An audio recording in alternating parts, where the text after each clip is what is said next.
Visiems sveiki. Taip atrodo ruduo mano virtuvėje ir aš labai pasiilgau šito patiekalo. Tai yra silkės mišrainė. Čia yra nepilnai kilogramas, 700 gramų silkės filė. Turime 3 svogūnus, 3 morkas ir gaminsiu užkandį tokį. Labai skanus, dar trūksta kai kurių ingredientų, parodysiu viską eigoje.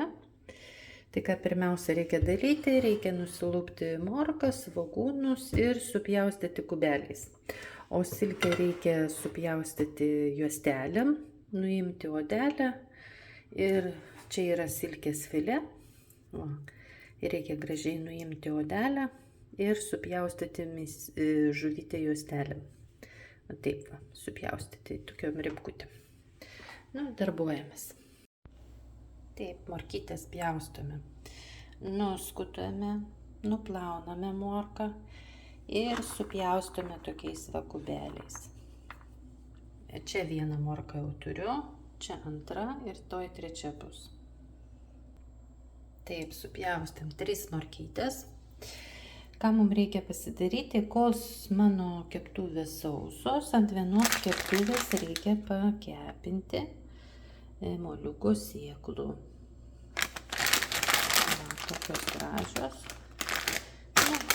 Kokią vieną dalį, taip, 100 gramų kokį sėklų reikia pakepinti. Ant sausos keptuvės. Taip, jungiame kaitlentę. Ir kepsime. Taip, saulėgrąžas. Ne saulėgrąžas, o moliūgų sėklas. Reikia pakepinti būtinai ant sausos keptuvės. Dirbam. O tuo pačiu metu įdėsime morkas kepti. Čia morkytės kepsime ir eis mūsų darbas žymiai greičiau. Tada lupsim svogūnus. Ir žiūrėsim svogūnus, kepinsim po to. Atsilaisvins šitą keptuvę ir tada galėsiu dėti svogūnus. Taip. Įkaitiname keptuvę, pilame truputėlį aliejaus. Morkytės kepsime ant aliejaus. Taip. Ir dedame morkas.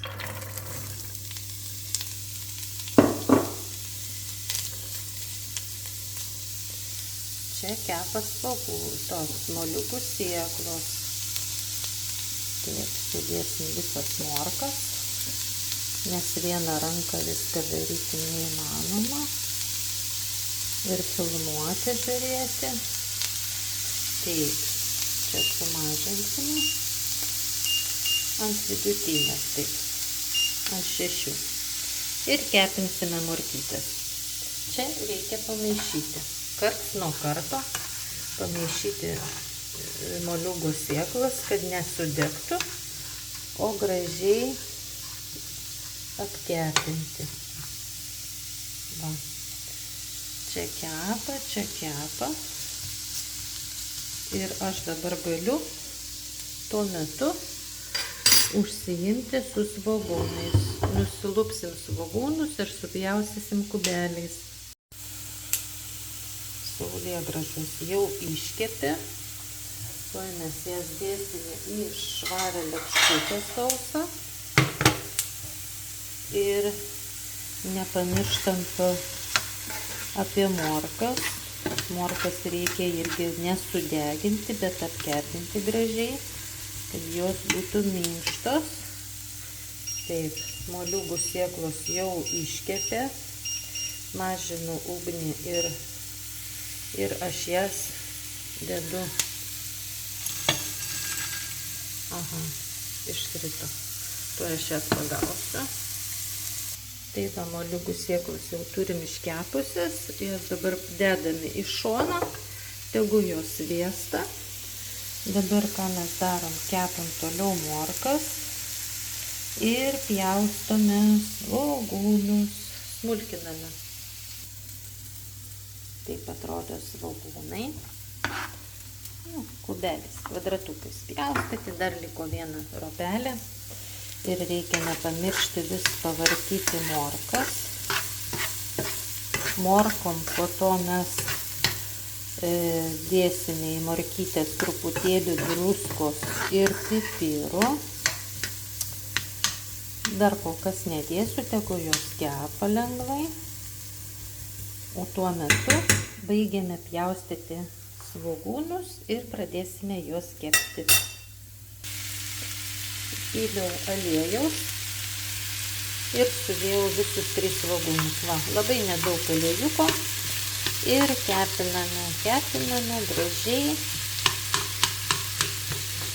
kol jie bus auksiniai, tokie permatomi.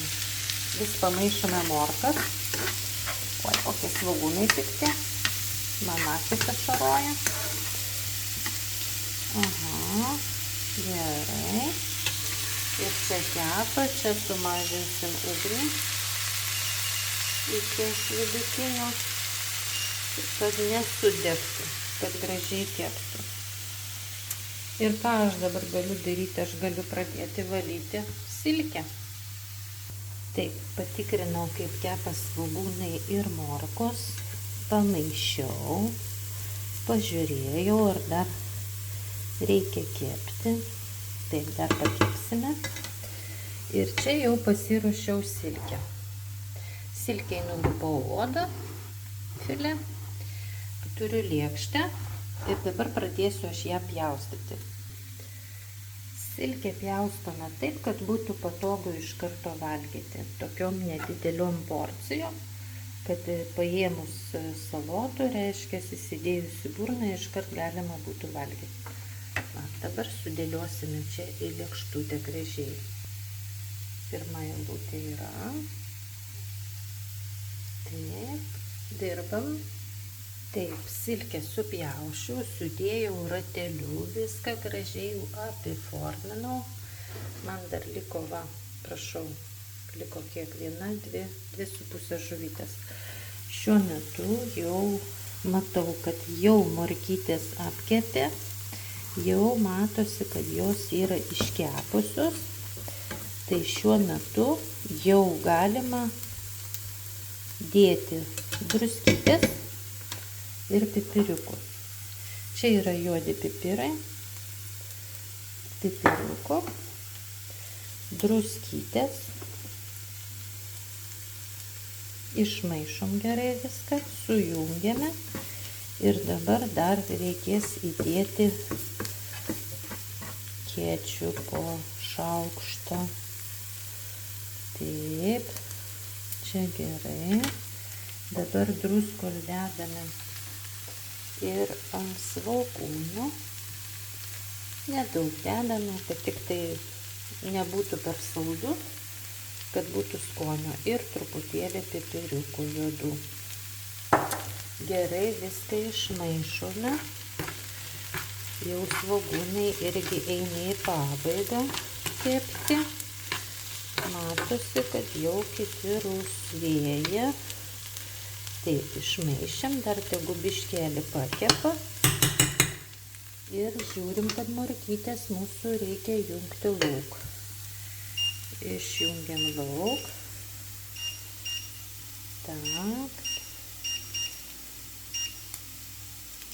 Viskas gerai.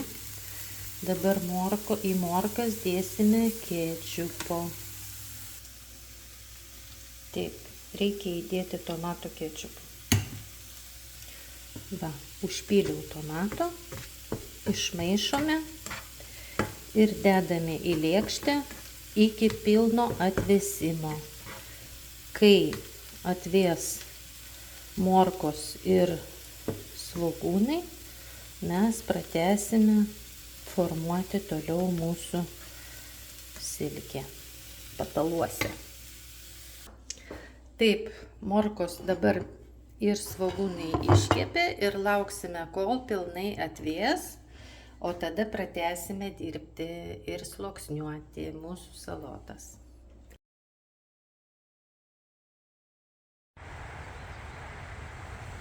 spalio 25, šeštadienis, pas mumis šiandien pila lietus nuo ryto.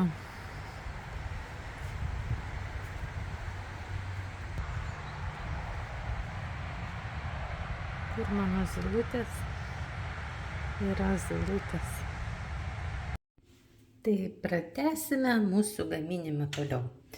Dabar, kai atšalo visiškai svogūnai ir morkos, pirmą svogūną ant silkės dedame svogūnus. Pirmą sluoksnį. Svogūnus mes išlyginom per visą silkę. Dabar dedame kepintas morkas. Šakutės pagalba paskirstome lygiai, kad visi silkės gabaliukai būtų padengti svogūnų ir morkų sluoksniu. Dabar liko mum kas? Mum liko tik tai uždėti ant viršaus kepintas moliūgo irgi atšaldytas sėklytės. Paprasčiausiai išbarstome plonu sluoksniu. Taip atrodo padarytos gaminys mūsų. Man labai patinka rudenį valgyti silkę su svogūnais, morkomis ir moliūgo sėklomis. Labai skaniai gaunasi, valgyti su duona galima arba virtomis bulvėmis, kaip norite. Bet šis užkandis labai skanus ir aromatingas. O kur man liko silkutė, tai aš paprasčiausiai uždėjau svogūno, supjausčiusi, užpyliau truputį aliejaus, įdėjau juodų pipiriukų ir gavosi dar tokia lėkštutė salotų silkės su svogūnais. Tai prašau, skanaukite, gaminkite. Rudenį tai labai skanu.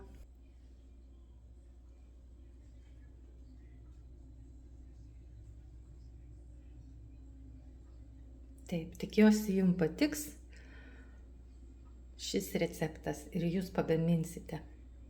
Skanaus!